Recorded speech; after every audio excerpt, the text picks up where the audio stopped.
today it's time for chapter 3 of Beehive. This story is a touching one. ये कहानी आपके दिल को जरूर छुएगी. So let's move on. The Little Girl by Catherine Mansfield. Let's know about the author. She was New Zealand's most famous writer. She was closely associated with D.H. Lawrence. I'm sure we've all heard of him. Her creative years were burdened with loneliness, illness, jealousy, and alienation, all of which is reflected in her work, with the bitter depiction of marital and family relationships of her middle-class characters. Now, the problem with her was when she was growing up, she faced a lot of problems, a lot of jealousy, a lot of illness, she was lonely, and all this, whatever she experienced in her growing years, it all came in her stories through the different characters. So this story is somewhat based on it, and this is how you will get it. Let's go through the plot. The Little Girl is a story of a little girl, Kezia, who is extremely afraid of her father. Being an over-disciplined man, he was strict with Kezia as well. Now, the problem was the father was an over-disciplined. Discipline is fine, but he was over-disciplined man. He never had those soft feelings for his little daughter, nor did he pet her for a while. He was over-disciplined, so he wanted everything perfect. So he did not have any soft feelings. She always stuttered when she talked to him. She never spoke clearly. Daddy, this is what she did. She stuttered. She longed to play with her father, but she knew that it was impossible as he was very busy and had no time for his family. Now, he was an extremely busy man and so obviously no time. However, one day, Kezia's father changed and she felt his love for her. There was a time, there were situations that came that changed the whole scenario. You will see it how. Let's go further. Very beautiful story, so stay tuned. To the little girl, he was a figure to be feared and avoided. Now just imagine this was the father and the daughter. Now he was a figure, he was someone whom she was afraid of and she wanted to avoid him. She just didn't want to come in front of him. She was so scared of him. Every morning before going to work, he came to her room and gave her a casual kiss. Now every morning before going to work, एक formality होती है कि हाँ मैं office जा रहा हूँ तो I should say bye to my daughter. बस वो ठीक वैसा ही करता था. Daily he would do that. What do you mean by a casual kiss? Done without much thought. Okay, हाँ बस मुझे करना है. It's my duty. That's it. उसमें कोई प्यार, कोई feeling not visible. So out of duty, he would just kiss his daughter, to which she responded with, "Goodbye, father." ये इनका daily routine था. वो जब भी ऑफिस जाता था, this is what would happen. वो आता, he would just kiss her and she would say, "Goodbye, father," and that's it. No feelings involved. And oh, there was a glad sense of relief when she heard the noise of the carriage growing fainter and fainter down the long road. Now, when he used to go to office those days, now he used to travel by the carriage. This is a carriage, right? So whenever he sat in the carriage and he went, she would be, hush, thank God he's gone. She would give a sigh of relief. She used to be relieved that thank God he's gone. And when the sounds, of this carriage would go less, as it would go far, obviously, the sound is less. And there she would feel such relaxed I mean, she would be totally in a relaxed mode. Thank God he's gone. Now she could loosen up. Now she was no longer afraid because he had gone from the house. In the evening, now that was the morning scenario. अब शाम को क्या होता था? In the evening, when he came home, she stood near the staircase and heard his loud voice in the hall. When he came back in the evening, what would happen? She would just stand there near the staircase and she would hear his loud voice, in the hall. Bring my tea into the drawing room. Hasn't the paper come yet? Mother, go and see if my paper's out there and bring me my slippers. He would shout at the top of his voice.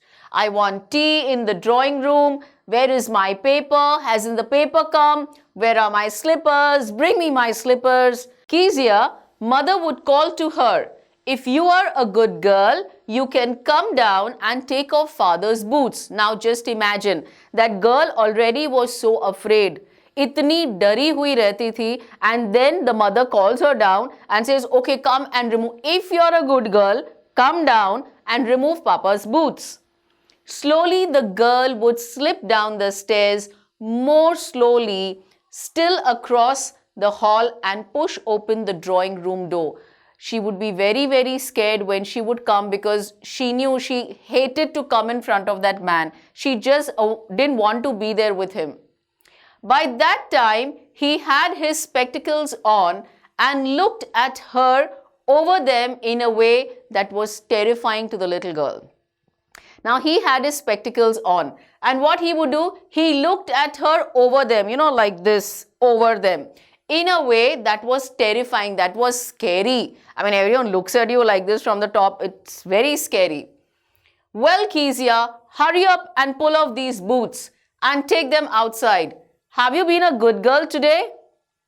I don't know, father. Now, whole day she was okay. But the moment she came in front of her father, this is what she would do. She would stutter. You don't know? If you stutter like that, mother will have to take you to the doctor. He says, if you can't talk straight, if you keep stuttering like this, mom will have to take you to the doctor. Stutter is, you talk with continued involuntary repetition of sounds. There are, you don't want to, but you are. So, this is how we do it. We stutter. And he says, if you keep doing like this, you will have to visit the doctor. She never stuttered with other people, had quite given it up. She had no issues, no problem when she was with anybody else. But the moment she came in front of her father, it started automatically. She didn't want to do it. It was happening out of fear. Why fear? Because she felt, oh, all that he's going to do is blast at me. He's going to shout at me. So because she was that scared, automatically it would happen. But only with father, because then she was trying so hard to say the words properly. She used to, literally try that she should not stutter, but out of that pressure, it used to automatically just come. What's the matter? Why are you looking so wretched about? Now, what is making you so wretched about it? Why are you so unhappy? Or, oh my God, like you are the most unfortunate child. Why are you doing that? Mother, I wish you taught this child not to appear on the brink of suicide. He is telling his mother is also there. He says, I wish you taught this child not to appear on the brink of, that means, when someone is about to commit suicide, how that person's face is. This is how every time she came in front of her dad, she had that feeling. Automatically, the happiness would go away and her face would be pale. It would be white. Here, Kezia, carry my teacup back to the table carefully. Now, he's finished drinking his tea and he's telling his daughter, now you take this and put it back, the teacup, on the table carefully. He was so big. His hands and his neck, especially his mouth when he yawned. So when he yawned, he was a tall man. So he was really huge. So that is the reason when he yawned, his mouth was really big and she used to get scared. I'm sure we all know what is yawn, right? Thinking about him alone was like thinking about a giant. He was king size. He was a giant, like being of superhuman size. He looked that big to Kezia because he was pretty tall and well built, and he was huge. On Sunday afternoons, grandmother sent her down to the drawing room to have a nice talk with father and mother. Now, the grandmother felt that, Kezia should spend more time because otherwise her dad never had the time, right? So, on Sunday afternoons, she would send her down to the drawing room. Now, where her parents would be there. Kezia's father and mother both would be sitting, and she felt she can sit and talk to them. But the little girl always found mother reading and father stretched out on the sofa, his handkerchief on his face, his feet on one of the best cushions, sleeping soundly and snoring. Now the poor child, she would go down. She would go to the drawing room, but whenever she went, what was the scene? Mother was always reading a book, right? She would never talk to them. And dad, he would be stretched out on a sofa. He would be lying down on a sofa, right? And he would have the handkerchief on his head, his feet on one of the best cushions, and he used to be sleeping and snoring. We all know what's snoring, right? When you are asleep, when you make that noise, that's snoring. And deep sleep without any disturbance. She sat on a stool. You can see her sitting on a stool, gravely watched him. Gravely means watched him in a very serious manner until he woke and stretched and asked the time and then looked at her. She would wait there, that poor little girl. She would sit on the stool and she would just look at him. When finally he would get up, he would ask what the time is, and then he looked at her. Don't stare so, Kezia. You look like a little brown owl. He said, don't stare at me. When you're staring, you look fixedly with eyes wide open, like, you're just staring continuously like this. That he said, don't stare. And you're looking like a little brown owl. She would be dressed accordingly. So he says, you're looking like a little brown. You've seen an owl's eyes, no? One day, when she was kept indoors with a cold, her grandmother told her that father's birthday was next week and suggested she should make him a pin cushion for a gift out of a beautiful piece of yellow silk. Now, grandma was trying every way, so that the father and daughter get connected. Now, obviously, being a grandma, she could see, the problem there. So what she was doing was, as she was sitting indoors with a cold, she had a cold, so obviously she was not allowed to go out. So her grandma told her, you know what, your dad's birthday is next week.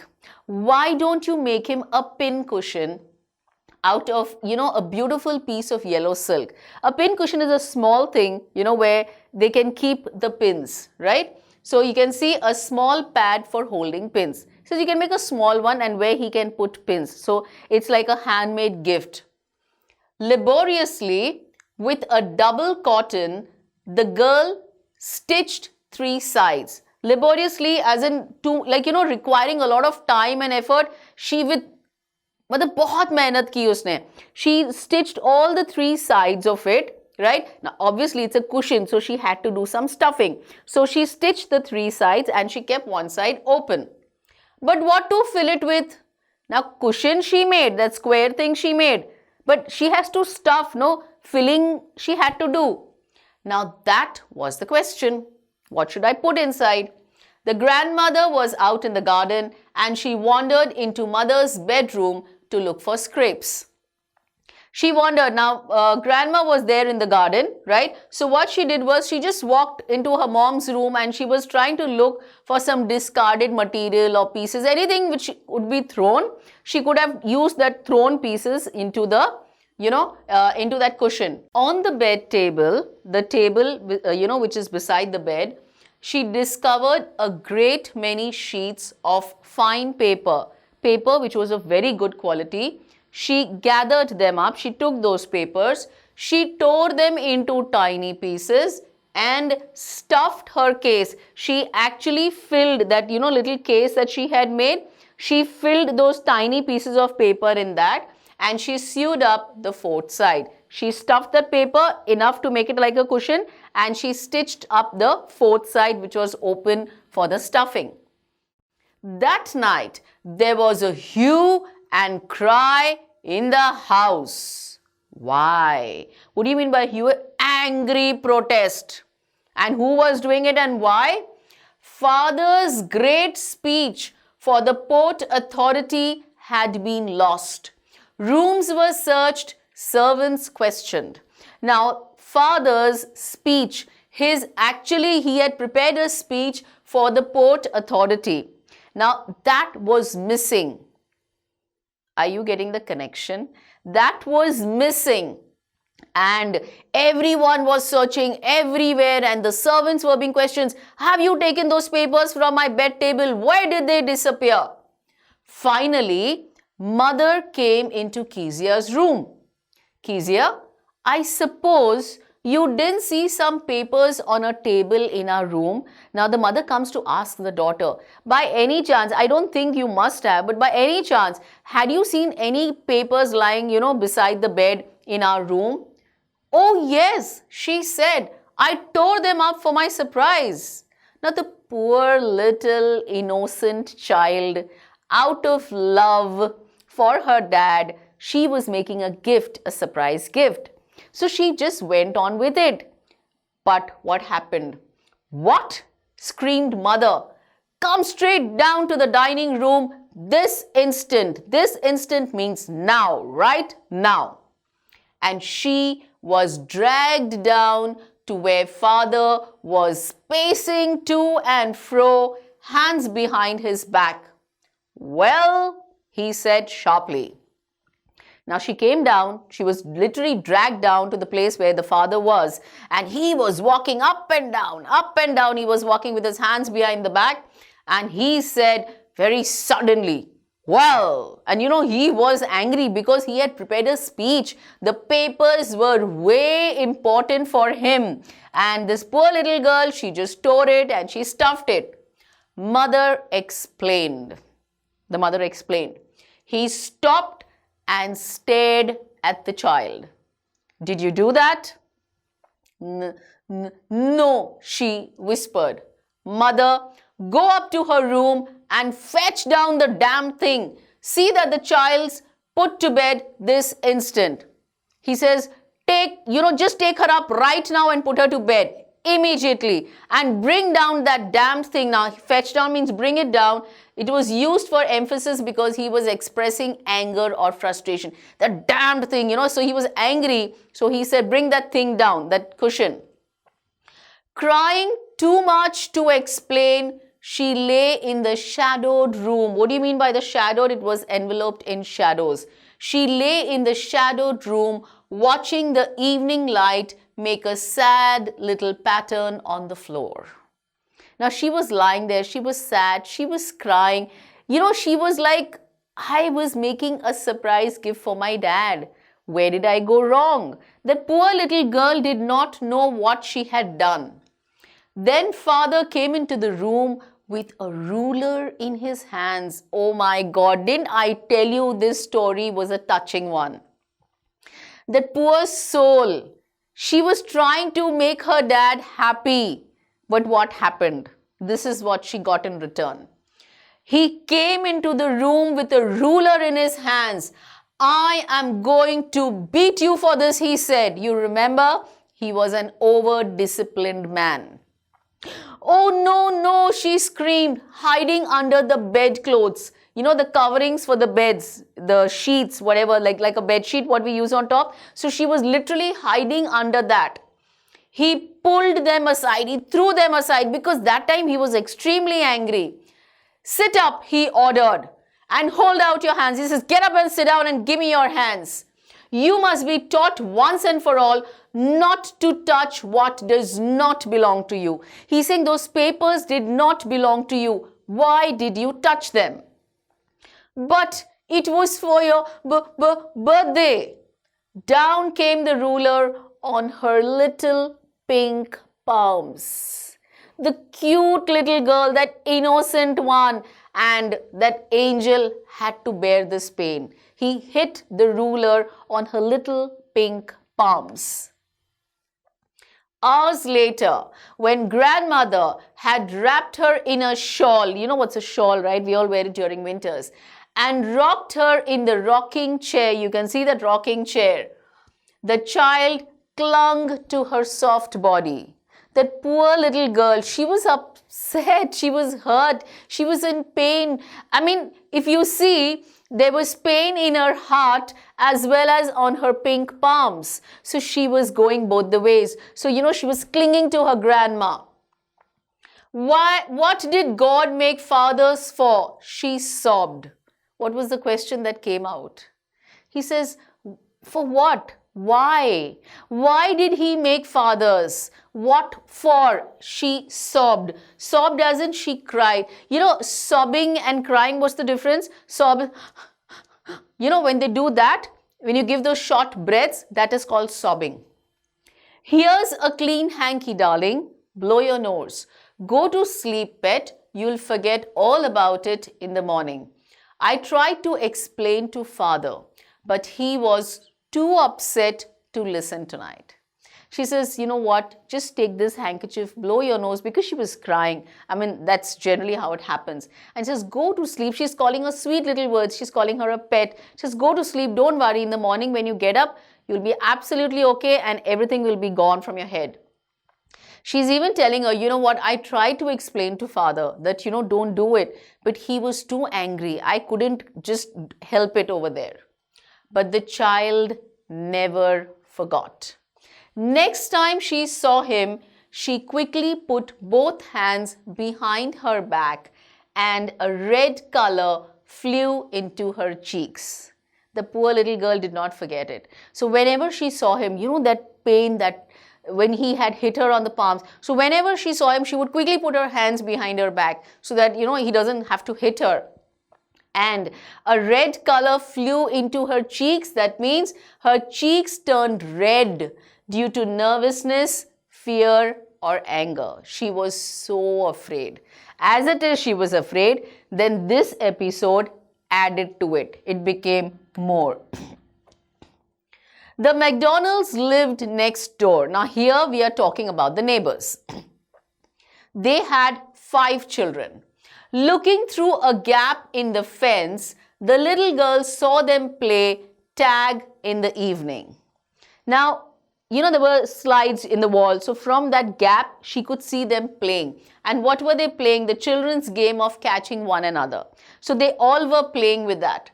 The father with the baby Mao, now even the father was there with the baby Mao on his shoulders.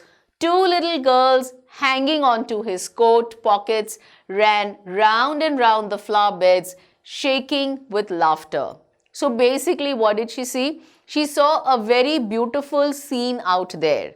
There, the father was enjoying with the children. The one baby was on his shoulders. The others were holding his, the coat pocket, and they were running round and round the flower beds, a garden plot in which flowers are grown. So there were flowers everywhere. They were running round and round. There was happiness, there was laughter, and they were enjoying. Once she saw the boys turn the hose on him. Hose, that's a flexible tube conveying water. So there was a pipe, where they water the plants, the garden. So what did they do is, she saw, one of the boys, she saw the boys turn the hose on him. He literally put the hose on his father and he tried to catch them, laughing all the time. The father did not get upset. He did not get angry. He did not beat the child back. But he was happy with them and he tried to catch them and they were all laughing and enjoying themselves. Then she decided there were different sorts of fathers. Now, right now, what she had seen was only her father, who was always the angry one. But when she saw Mr. McDonald's, the neighbor, she realized that, okay, now I understand there are different types of fathers. There are fathers who actually play and love the children too. Suddenly, one day, mother became ill. and she and grandmother went to the hospital. Now, it so happened that Kezia's mother fell ill one fine day. So, Kezia's mother and Kezia's grandmother, they both went to the hospital. Now, the little girl was left alone in the house with Alice the cook. Now, this poor little child was alone because the mother and the grandmother both had gone. So, this girl was alone with the cook. That's Alice. That was all right in the daytime. Now, during the daytime, Alice was there with her. But while Alice was putting her to bed, she grew suddenly afraid. Now, night time came. Now, Alice was trying to put her to bed. What will I do if I have a nightmare? She got scared suddenly while she was going to sleep. Nightmare as in frightening or an unpleasant dream. Generally, such dreams come and you just get up with fright. I wonder if you have experienced that, but quite a few times, if at all, some people who keep dreaming, they see horrible dreams, totally unpleasant, and they just get up with a fright. So she was scared of that. She says, what will happen if I see a nightmare? She asked, I often have nightmares and then Granny takes me into her bed. I can't stay in the dark. It all gets whispery. Whispery is like soft like a whisper. Those sounds come. I cannot sleep. It becomes too much for me. So Granny takes me into her bed and then I sleep with Granny. Right now I'm alone. How will I manage? You just go to sleep, child, said Alice, pulling off her socks. Alice tells her, don't worry, you just go to sleep. Alice pulls the socks off and then don't you scream and wake your pa. Alice tells her, please don't you dare scream. Your dad is sleeping. He might just wake up. So don't do that. But the same old nightmare came. There was a certain nightmare which she used to keep having again and again. The butcher with a knife and a rope who came nearer and nearer, smiling that dreadful smile while she could not move, could only stand still, crying out, Grandma, Grandma. Now this was one dream which she had very often. And what was the dream? It was a butcher. The butcher is a person whose trade is cutting up and selling meat. Okay, so that's what the butcher would know. According to the nightmare, the butcher would come with a knife and a rope, right? And he would come nearer and nearer to Kezia, smiling that dreadful, that means, causing great fear. That smile was a scary smile. And she could not move. She was, just standing still, and all that she could do was she would cry out to Grandma for help. She woke shivering. She did Grandma, Grandma, and she just got up and she was shivering. She was shaking. To see father beside her bed, a candle in his hand. What's the matter, he said. Now that night when the mother and the grandmother were away and Alice was taking care of Kezia, when she saw the nightmare on that same night, right, when grandma was not there to save her. So when she got up and she was shivering and she saw her dad was standing in front of her with a candle in his hand, and he asked her, what happened? Oh, a butcher, a knife. I want Granny. Now she had this often, so she's talking about her dream, that butcher, that knife. Oh, I want Granny, because Granny would put her back to sleep. She would take care of her. He blew out the candle, bent down and caught up the child in his arms, carrying her along the passage to the big bedroom. He blew the candle, he took Kezia in his arms, and they both went to the big bedroom. A newspaper was on the bed. He put away the paper, then carefully tucked up the child. Tucked up as in he covered up nicely in bed. Now he put her there and he nicely covered her and tried to make her cozy. He lay down beside her. He was there sleeping beside her. Half asleep still with the butcher's smile all about her, it seemed. she could see that Butcher's smile is still around her. She was still afraid. So what she did was she crept close to him because she was next to her dad. So she moved slowly next to her dad. She snuggled her head under his arm. Can you see that? She snuggled as in she moved into a warm, comfortable position close to another person. So she tried to snuggle next to her dad. Held tightly to his shirt. She literally was holding his shirt very tight because she was afraid. Then the dark did not matter. She lay still. Then the darkness did not bother her. It did not give her, those jitters.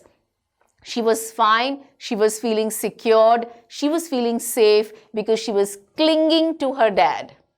Here, rub your feet against my legs and get them warm, said father, because she was already cold with fear. So he's telling her, you rub your feet against my leg, you will feel nice and warm. So do that. Tired out, he slept before the little girl. Now, because he was so exhausted, he used to work so hard that he fell asleep before the girl. A funny feeling came over her. She had some funny feeling. Poor father, not so big after all, and with no one to look after him. Suddenly, there was a twist in the story. So far, she was scared to even go in front of the father. She would stutter. But when this thing happened and, she was so close to her dad, suddenly, there was a change in her feelings. And what was that? She says, he's not so big after all. And there's no one to look after him. He was harder than grandmother, but it was a nice hardness. He was trying to get Kezia perfect, but the problem was he was doing it in a wrong manner.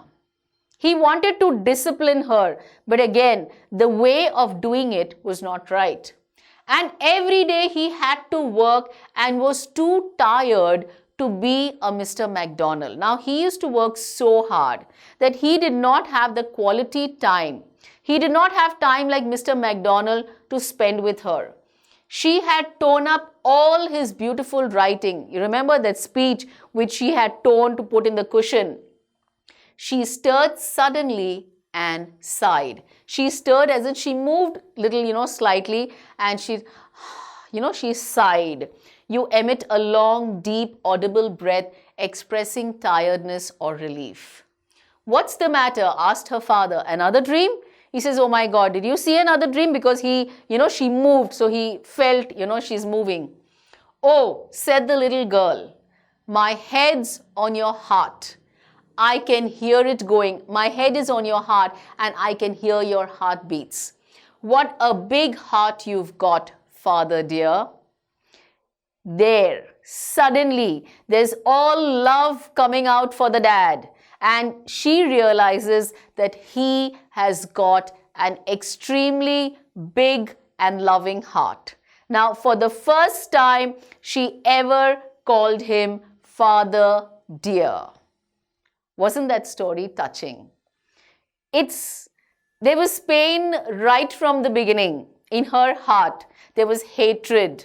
She never wanted to go in front of her dad. But this one episode, she realized. She suddenly grew up. She suddenly matured in her feelings. And she realized that no, he is not that strict. Of course, he is strict otherwise. But yes, his heart which is beating, I can feel the love for me. I know he's busy. He cannot spend time with me. But I know he's got a big and a loving heart. This is the bond between a father and a daughter, be it a father and a child. This is the loving bond. Ultimately, there is love the heart is filled with love, but there are different ways to express that love. And so, what do we get out of this? My father didn't tell me how to live. He lived and let me watch him do it. Clarence Buddington Kelland. What a beautiful thing. Generally is the case. When you guide the children what to do, they don't do it. But you know what they do? They do what you do. They watch you, right? They watch, the children watch the parents, and whatever the parents are doing, the children replicate it. They do just the same. This is how it is. So guys, you know, you better make sure that whenever you are there with your parents, whenever they are strict with you, look at the intention behind it. Why are they doing it? The benefit is ultimately yours. Yes. So for the same, keep watching and keep learning.